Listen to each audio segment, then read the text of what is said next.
Should we begin? Are we ready to begin? At first, they are asked to do something simple. Stand in a circle. Then the questions begin. If a parent pushed, grabbed, slapped, or threw something at you, step inside the circle.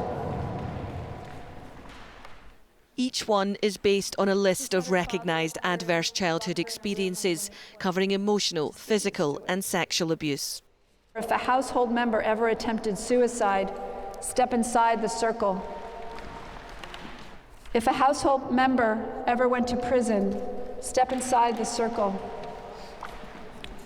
Did you ever experience homelessness? Step inside the circle. Did you experience a violent assault or injury or witness violence against others outside of your home? Step inside the circle. I felt embarrassed stepping forward. I moved on, I moved away, and I just put it behind me.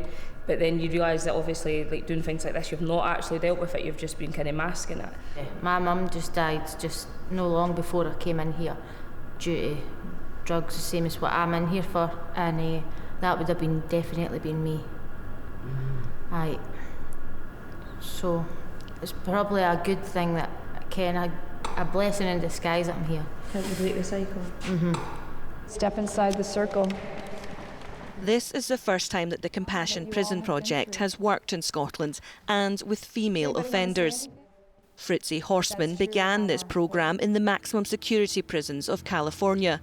With each yes, the circle becomes tighter, and the woman at the centre says this is when the real work begins. It's easier now to have more compassion for each other, isn't it? Yeah, we've only got each other. And we've all ended up in the exact same place. Awareness about your trauma is the first step to healing, but it's also the first step to changing your behavior. If we destroy the people in prison, it reverberates back to the community. And I don't want another victim. I want to end victimhood. I want us all to be a whole society. I know it's a pie in the sky sometimes, but that's what I see. Since the pandemic, HMP Edinburgh, like other prisons, has seen the number it holds on remand double. It currently has a population of over 800. Around 70 are women. Half took part in these sessions. I certainly didn't join the prison service to turn this prison into a warehouse where you just incarcerate people like battery hens. So, you know, if people want to have less victims of crime, then we need to do something with people that commit crimes. And there's no way around that. We're not going to keep people in prison indefinitely. So when you're letting people out, you want them to be better and less likely to come back than when they came in the first place. I think that everything that we're doing in Scotland is not working, and we know that because there's an increase in suicide. We've got the highest drug deaths in the world per capita. So we wanted to try something radical, something new and something really brave, and that's what Fritzi brings to the table. So I think this has been the status quo from the psychology department, is they don't want to open a can of worms. So I am one of these traumatised individuals that scores 10 in an ACEs questionnaire. The can of worms was festering in me. All I needed was somebody to put their hands inside the can and to nurture the worms that was there. I was dying inside.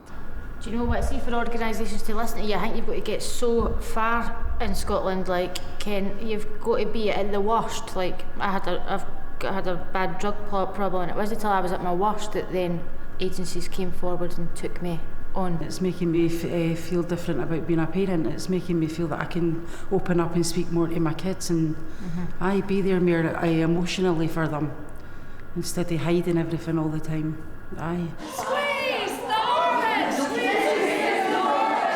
A lively session to help lighten the mood, and this also encourages some who have so far remained silent to open up. Berlini and Addiewell prisons also held these 2-day sessions. They plan to build on this work through existing recovery cafes. So Cisco's not a Broadway show. We're not a 2-day event, sing and dance and leave people exposed to their innermost vulnerabilities. This is about us coming in and providing 12 weeks aftercare for all the women based on what Fritzi's already been teaching them. And if the women at the end of the 12 weeks decide it's not enough, we need more, we're not going to put an expiration date on it. People often leave prison ready to take on the challenge that they're going to face, and then they fail because the system doesn't allow them to succeed. So we need to look at the whole system. Prisons can play their part. These things will take time. But as much as the buildings and the bricks and mortar, it's about the relationships between the staff and the residents and the partnerships that we create with good people on the outside to help us do the work that we're trying to do. Like, these things are good because even like me, I'm out soon, so I feel like I'm more emotionally ready to be able to deal with some things that I hadn't been before. I was in and out as a YO, but I stayed out for 9 years and then had a traumatic event and I spiralled downhill, ended up back in here. But I'm confident to say it'll be my last. We have 35 prisons in California, almost 100,000 people in California that are incarcerated. You have 8,000. You can turn this around in a few months if you decide to. And that's going to change the communities, and that's going to change those children's lives. I mean, isn't that what we want? Don't we want a bright future, not only for ourselves, our children, but for Scotland? That's what I'm talking about. That's what's possible.